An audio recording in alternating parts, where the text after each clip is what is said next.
Let me introduce Jason Blum.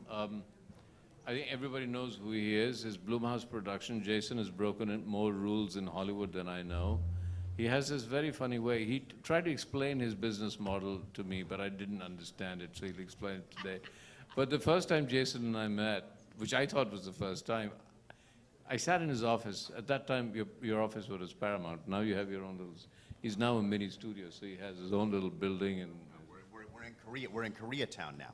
Very cheap in the 213 area code. We're the only production company in the 213 area code. I'm very proud of that. And so he came to the office, and we were talking. You know, my agent said, "You've got to go see Jason Blum. You have to meet Blumhouse Productions.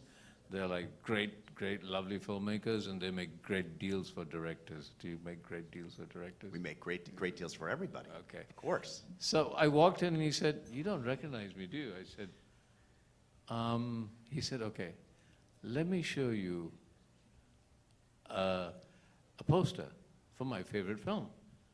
I said, "Okay." So he left, we went out of the room, he came back with a poster of Bandit Queen. And I'm looking at Paranormal Activity, Bandit Queen?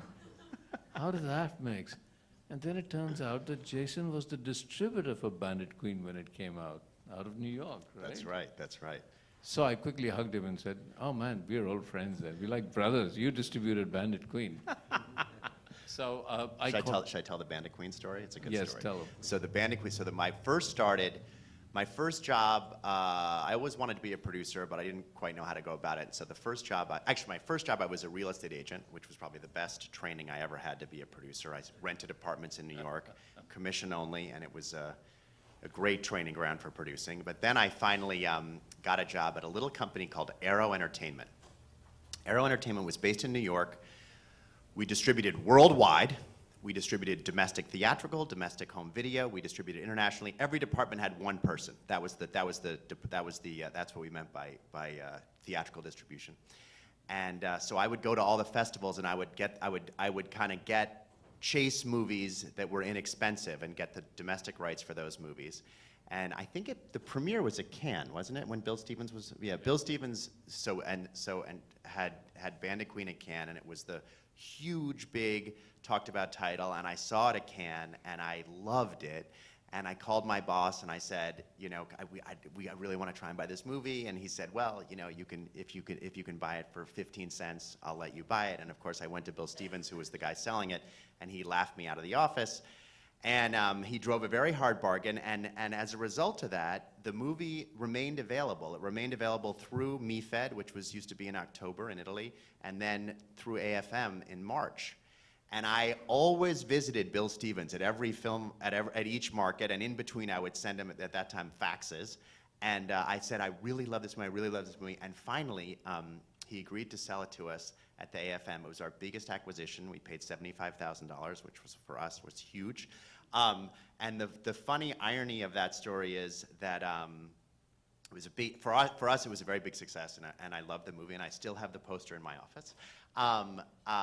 But beyond that, I worked at Arrow Entertainment for 3 years, and then I went to go work for Bob and Harvey. And the way I got the job with Harvey is I met Harvey at Cannes, and I had like a 3-minute interview. And he said, the only movie he'd ever heard of that I bought was Bandit Queen, and he said, how much did you pay for it?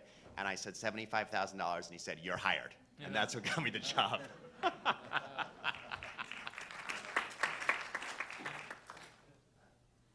So, Jason, I'd love you. You're the great disruptor. You're also a great supporter of the idea that the storytelling of the future, as social media is coming on, as people are going to watch movies through their cell phones, as YouTube, everybody's watching, as the 10 biggest stars in the United States amongst teenagers are not film stars or movies or sports stars or music stars, they're YouTubers. And I remember the first time I went to him, he said, Shekhar, you can make any film you like. You're the director. What do you mean? Nobody ever says that to me. What do you want to make? You can make, well, I have a horror genre, between horror genre. You can make any film you like, and I'll give you a release of 2,500 to 3,000 prints. Wait, I didn't say that. Hold on now. You did. No, we never guarantee the release. we never guarantee you why our movies come out, but that's the whole beauty to how we can make any movie we want, as long as we make it for a certain price. So our model is, we make movies for $4 million. We give our directors final cut. The difference in what we're doing versus independent movies is that most low-budget movies are art house movies, and we're making commercial movies. They're not always wide releases, but that's what we try for. But we never guarantee, the wide release is what's so expensive, so we don't guarantee the wide release until the movie's finished. And when it's finished, we decide if it goes wide, which is great, or it goes limited, like most independent movies, and it comes out either way. That's our model. He said wide to me. Never. So tell us about some of the successes you've had and your experience with that. How did that happen? Well, I spent, I worked for Miramax until 2000, and I really always wanted to have my own company and be a producer. And so in the early 2000s, I produced a handful of independent movies that more people were on the crew than saw. So I got frustrated with that, and I said to someone who's advised me for a long time, I said, I really want to make a big commercial movie. And I got to make one. I made The Tooth Fairy with The Rock for Fox, which was a big kind of 4-quadrant, kind of goofy family movie. And it was a $65 million movie, which for me was a huge, huge budget. And I couldn't stand it. I didn't like any part of it. And I was I was in my mid-30s, and I really thought I had finally gotten, my dream had finally come true, and my dream was a nightmare. So during the time of The Tooth Fairy, I saw a rough cut of Paranormal Activity, and it was this movie that I got from CAA, and it was a movie that had been in a little film festival, and it was sold, and it was going direct to DVD. It wasn't going to be released. And I saw the movie, and just to cut back for a second, when I was at Miramax, I passed on Blair Witch, which was one of the many mistakes I've made in my career, and Harvey never let me forget that I passed on Blair Witch. But I really learned a great lesson, because a lot of people passed on Blair Witch, and it turned into this very successful movie. So when I saw Paranormal Activity, I didn't ever think it would become the success it would become, but I thought it might turn into something, and it did. And I can go into that story more if people want, but just to answer your question, do. I will in a sec. But basically, Paranormal Activity kind of combined 15 years of my career. So it was a movie made totally independently, but released like a traditional studio movie. And after Paranormal Activity, I thought, wow, if I could replicate that, that might be the right fit for me. And that I turned out the second time, I turned out to be right. That's the right fit for me. And that's what we do. We make movies independently. We give, like I said, we give the director final cut. We give him total creative control. No one gets paid, including us. But at least, as I said to you in our meeting, the director gets, I think one of the frustrating things as a storyteller when you work for a studio is they tell you what to do, the movie doesn't work, and then we get blamed. So in this case, at least you live or die on your own decisions. So the director gets to make the movie that they want to make, and I always say to the directors, I can't promise you a hit, but I promise you it'll be your movie. And then that kind of dovetails into what I was saying before. Sometimes they go wide, like Paranormal Activity, and sometimes they don't. But after Paranormal, I said I want to make low-budget movies with wide releases, and everyone said I was nuts. And then we did Insidious, and everyone thought I was less nuts. And then we did Sinister, and then people were like, "Wow, this guy might be onto something." And then we did The Purge, and now we have a business model that's working very well. But it's not because I'm a creative genius. I'm not. I really am. We really have a model where we give a lot more control to people who are like you, and the results often are pretty good. So now you have what everybody tells me is a mini studio. What's a mini studio? I don't know about that. I don't know about a mini studio, but we have our own. We run the movies a little. We're kind of a hybrid between a financier and a producer. So we have our own physical production department, our own post-production department. We have our own post-production facility. We have our own business affairs and legal. So we really we kind of touch all aspects of the movie ourselves. And our relationship with the studio, and the one that we work with 90% of the time is Universal, is a very kind of adult relationship where they say, as long as you hit these parameters and don't come in over budget, you get to do what you want, and if you do, you know, we get to take over, which I think is fair. And so we have a lot of controls to make sure that doesn't happen. And I call it filmmaking for adults. We don't go to mom and dad for more money, and they leave us alone. All right. How much did your films make Altogether, altogether? Yeah, the big ones. they made like a lot, like 1.3 billion, a lot of money. That's okay. You can give me 2,500 screen release. Okay. 1.3 billion, and you're talking about disruption. You're talking about, I've heard some of the things you've been saying, which is why I called you, saying social media is going to change it all. Social media, there's a different form of storytelling coming, and you're as fascinated by it. It's all right for me to be fascinated. I'm a rebel. I rebel against everything because I'm a director. Me too. So, but Well, I like that. you're rebelling against 1.3 billion. Well, no, I have am motivated. Money is terrific. It's not the only thing I'm motivated by, but I think it's great that people are watching content on all different size screens. I really think theatrical distribution is here to stay, but I think windowing is going to go. I think that ultimately will be a good thing. I think the more that we try and control people, especially control young people, as to telling them where they can watch things and when they can watch things, the more our businesses hurt. So I think it's great what Miramax is doing with Netflix on Crouching Tiger 2. I think that's a hugely innovative thing, which will open up a lot more opportunities for people who tell stories. And I think one of the reasons that television is so much better now than it ever has been is it's really an effect of the fact that we're holding on to windows in theatrical distribution so tightly. Really what's happening is it's pushing great work into people's living rooms in a different medium, which I don't think that's bad. I think it's interesting, but I think I really do believe when we let go of windowing, the storytelling business on screens will be much more interesting and better. So describe the new world as you see it, the future world of storytelling. I mean, we talked the other day, we talked about the cell phone, we talked about smartphones, we talked about streaming of films in there, we talked about a market that is so large.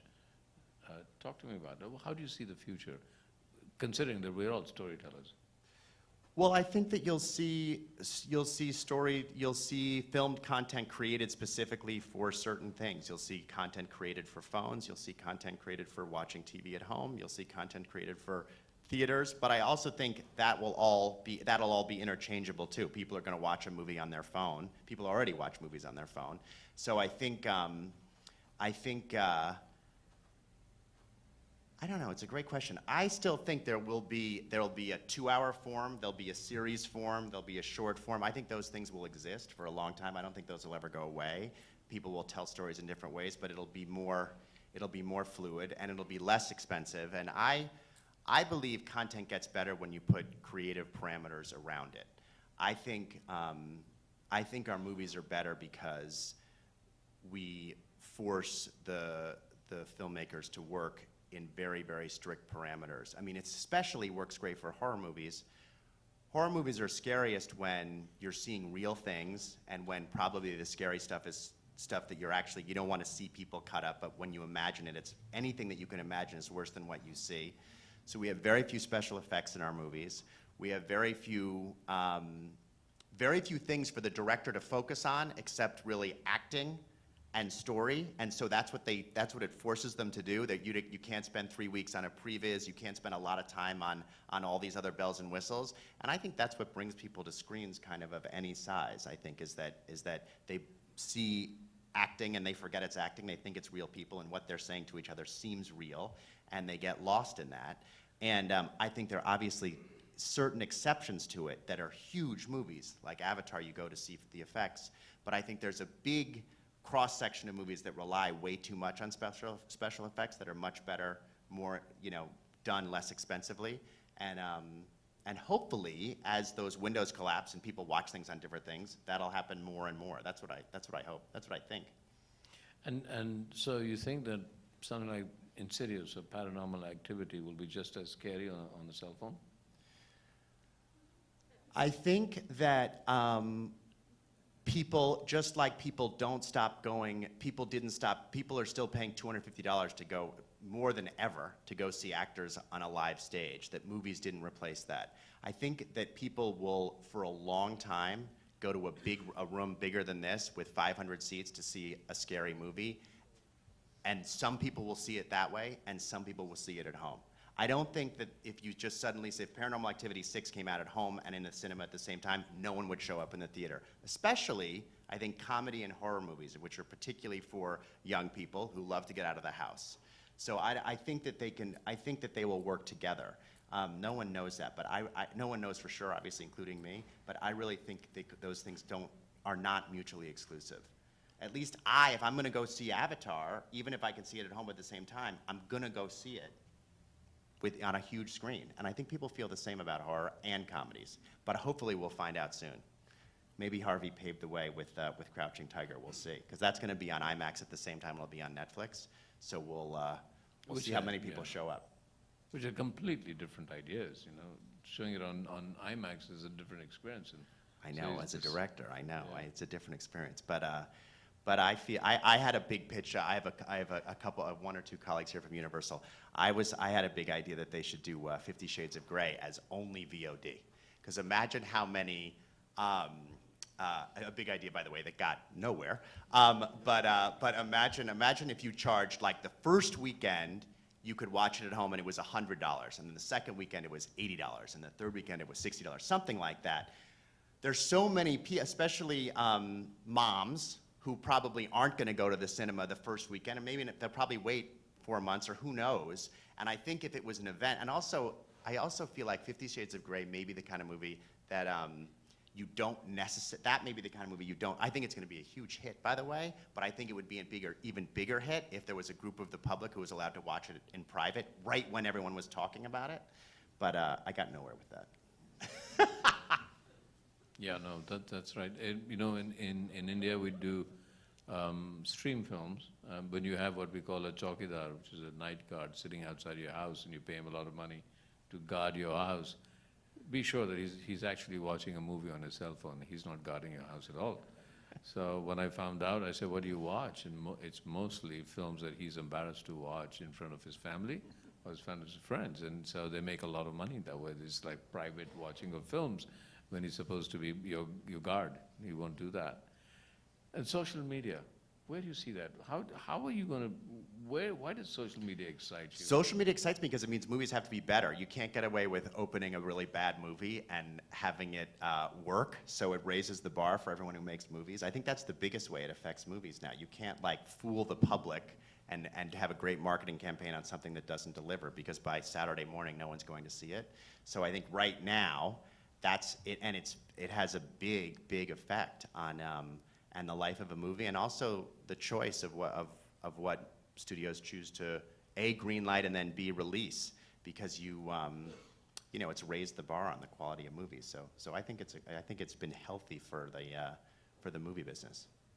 And you don't think you don't ever see yourself making a movie that you just say, well, actually this one is just going to go out on social media or YouTube or some other platform that comes out? No, I hope that we do.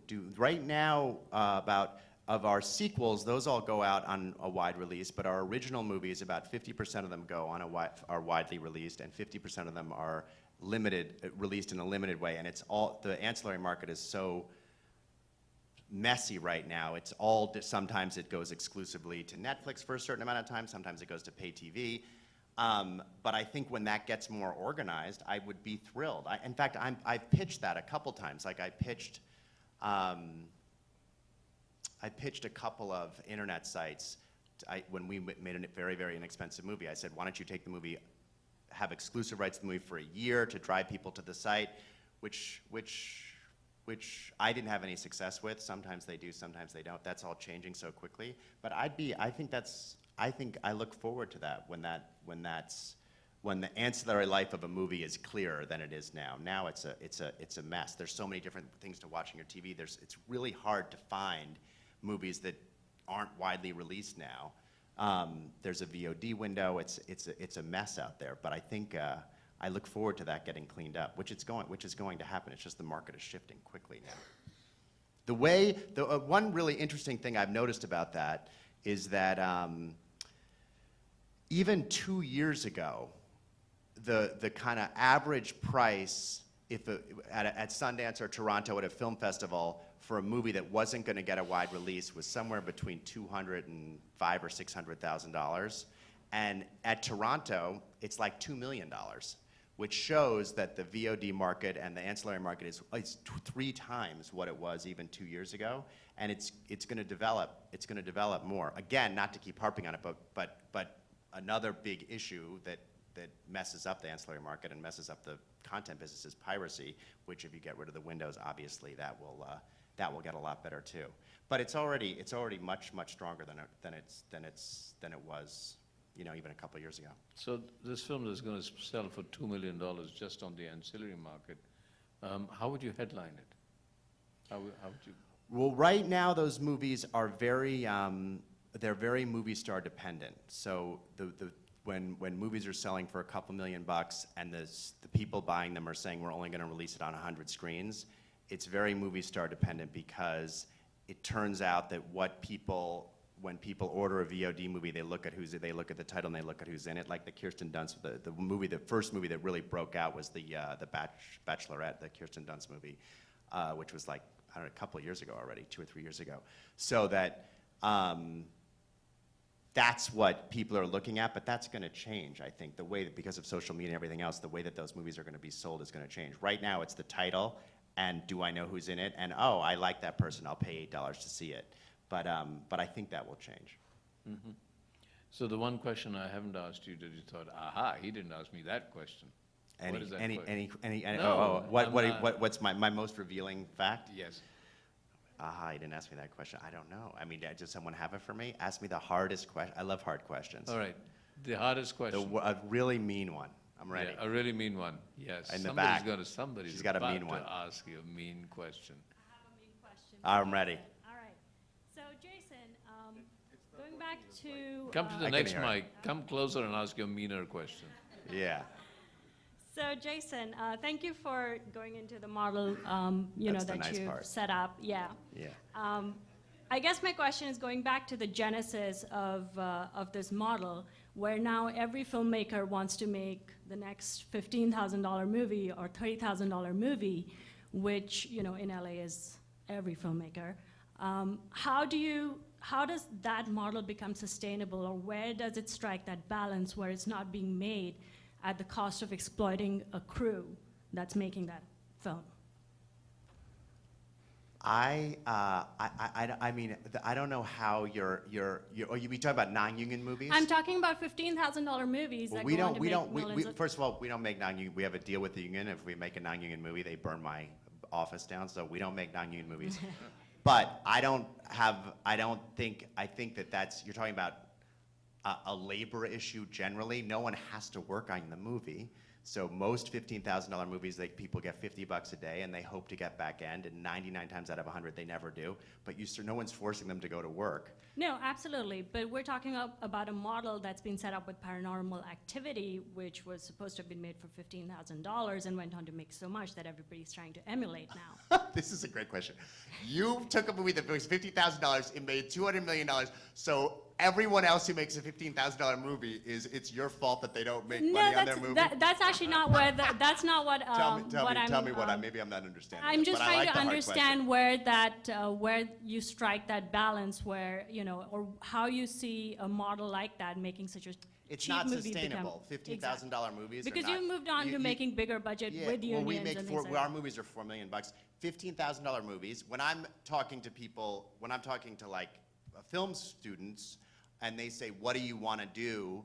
Or what should we do? What advice do you have? I always say the same thing, which is, don't wait for the industry to give you permission to go make a movie. Write something that you can shoot in your apartment or front yard or a park, and write it with people your own age, and make it for no money, and make stuff.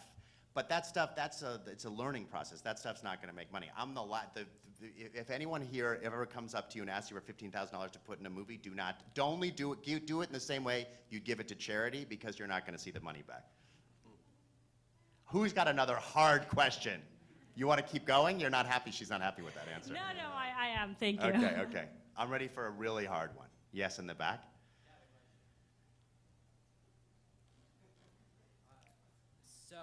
I'm an entertainment lawyer in LA, and I represent a lot of digital talent. So I represent the top 20 people on Vine and about 50 people on YouTube. And recently we got an offer from Eli Roth to start producing content with a lot of the social media talent I represent. And I know that you do low-budget horror movies. I was wondering what your thoughts are on taking these kids who have audiences between like 5 to 10 million on Vine and 2 to 3 million on YouTube and actually casting them in movies and having basically their audience then come and purchase the movie or watch it, if you're bullish on that at all. Very bullish on it. We try and do it, but one of the things I believe in very strongly is that this often comes up. A lot of people pitch me a movie and say, it's a great franchise. And I always say, it is so hard. It's so hard to make a good movie, period. If the movie is $100 or $150 million movies, it's $150 million. It's irresponsible not to think about it as a franchise. If the movie is $4 million or $2 million or 15,000, to think about a sequel on that movie is insane because it's so hard to make that one. If that movie is good, everyone somehow, so collectively, will figure out a sequel. But that kind of goes for casting too. I think it's great to cast. We actually we have our own casting director, a great woman named Terry Taylor, and she has a list of friends of Blumhouse, which are actors that we've worked with that we've had good experiences with, and she has a list of people who are big in the digital space, and we put all those people in front of the director. But I always, again, the casting is ultimately up to the director, and I do always say, if all things being equal, choose one of the people you represent, but don't choose one of them if you think the movie's gonna not be as good, because no matter how much publicity, like kind of what I was saying before, you can garner, if you don't have a good movie, it's not gonna work. So that's kind of how if the balance is the same, I'd go with one of those people, but I wouldn't twist the movie in a pretzel to cast one. Got it. You've never been tempted to direct? No, I'm a terrible. First of all, I'm a terrible writer, and I'm not. I would be, I think, a really bad director, and I have zero desire to direct, and I think it makes me a much better producer. I will never, ever, ever direct a movie. That is, everyone can write that down for the record. And I think it makes me. I have no desire to direct. I have no desire to write, and it really helps me produce because I don't feel like I have to pull the strings on a director. I'm not a frustrated writer-director, and I think there are a lot of producers who are, and I feel it's a big advantage that I am not. Okay, it's really tough to get Jason. So, if you want to ask any more question, ask right now. Ask right now. I mean, I got 2 softballs. I want a really tough one. Anyone got a hard question, or another softball, or that's it? Is there another All right, question? good. Yeah. Yes. Not a hard question, just an That's okay. question that relates really to the genre that you focused on. Given that many of the panels earlier were talking about India and talking about the different cultures and how things translate, what I wanted to ask you was your observations and your experience in terms of your content and how it's been perceived and absorbed globally, specifically given the genre that it is. Our best markets after the U.S. are the UK, Canada, Russia, France, and Latin America. And in fact, when we aren't working with Universal, we have output deals with distributors in those 5 territories. And that's where horror works the best. And where horror works the least is in Asia, Australia. That's where it doesn't work at all. But those are our 5. Those are the 5 top territories. And the only place that kind of really bloody movie works besides the U.S., of course, is the UK. Oddly, but those are the strongest markets for us. Years of colonization. Yeah. Exactly. All right. Exactly. Okay. All right. Great. When I first spoke to you, I said we talked about a film. We're still talking about a film, I think. Are we? Are we talking about film? Is that what you said? We're still talking about a movie, aren't we? We're I talking- spoke at a movie, and you said, well, no, keep it within Los Angeles. We should start it in Los Angeles Oh. area. And I said, well, I could shoot in India. He said, no. No. You're not going all the way to India. And then I suddenly pick up the papers a couple of years later, and you signed a deal in India to do movies there. And I said, Jason, what happened? Well, those are, but we wouldn't do those are not English. We wouldn't do an English language movie in India. Okay. Yeah, it's different. but our movies, we have to, because we're on the hook if we go over, and we're controlling the financing on the movies, we have to shoot in almost all of them. They have to shoot in the US, and most of them shoot in Los Angeles. The ones we're doing in India, we're not financing. Someone else in the audience has that problem. So we're lending our name and our input creatively to make the movies scary, but we're not on the hook for the budgets, so we allowed them. So if you want to do a movie and then you're responsible if you go over, India's no problem. Oh, India's no problem. All right. Yeah, okay. All right. Any other questions before Jason has to leave? Yes. Yes. Oh, another lawyer. Oh, yet again. Only horror? We do about 80 to 90% horror. We have a movie coming out. I was at the New York Film Festival yesterday called Whiplash, which is more of an art house movie, which I'm very proud of.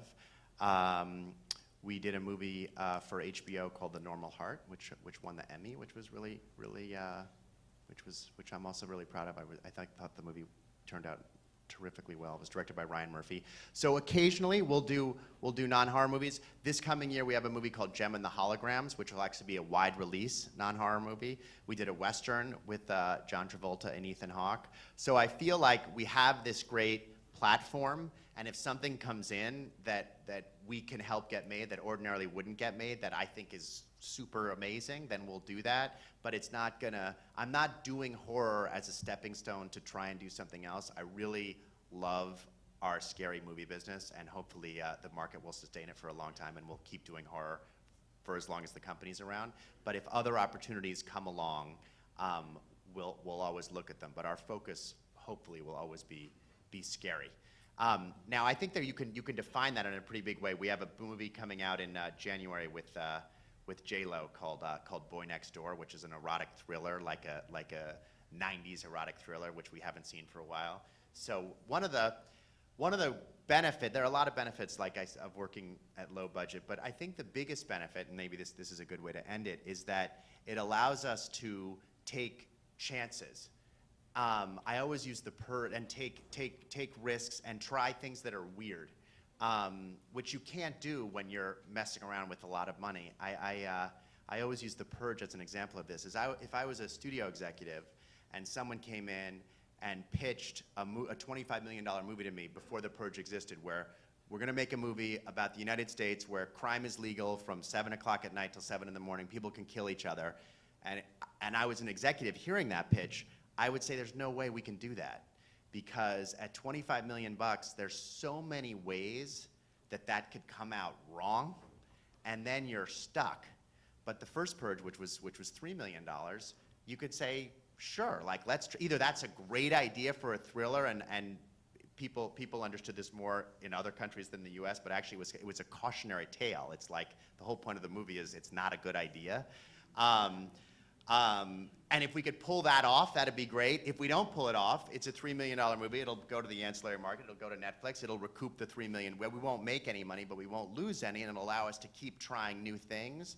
And that, I think, is the most fun aspect of our business. We got to make a Western. Everyone says, the foreign market, you can't make a Western. It's not worth anything. But if you tramp the budget down enough, the market can sustain a lot of different kinds of movies. So that's my happy ending. I was I was making Elizabeth, and while I was doing that, in the film was a huge battle scene. Huge. And I thought, wow, I'm going to be shooting a big battle scene. And I had just seen Braveheart. And I thought, I looked at the budget of Braveheart, I looked at my budget. He probably had 15, 20 days to shoot it. I had 2. So just to talk about how creative you can go, I looked at the location, and I'd just seen a painting called The Battle of Waterloo. And it was the aftermath of the Battle of Waterloo. And it was so evocative. Then I came back and I called Tim Bevan. I said, I'm not going to shoot the battle. I'm going to shoot one shot of the aftermath of the battle. And it was much more effective than I've actually made. So I completely agree with you. Don't hold it on me, though. That's good. But right, Because you've been so gracious and generous with your time and your opinions, and you asked for a mean and hard question, I have one for you. Oh, good. Finally. if you have or had a sister, would you allow her to marry Harvey Weinstein? And if not, why not? That's a great question. The answer is 100% I would. I just saw Harvey on Saturday. Bizarrely enough, I'm like Ryan Murphy and I share this. We love musicals and we love horror. So I went to Boston to go see Finding Neverland, which I love, and I brought my mother and I saw Harvey there. Harvey told my mom how great I was. It's like he gave me my break in the business. I have a weird father thing with him. So I have a unique relationship with him. But I would bless the marriage of my sister and Harvey. I don't have a sister and he's already married, but if it ever were to happen, I would give the A-OK. All right. Okay. Okay, thank you.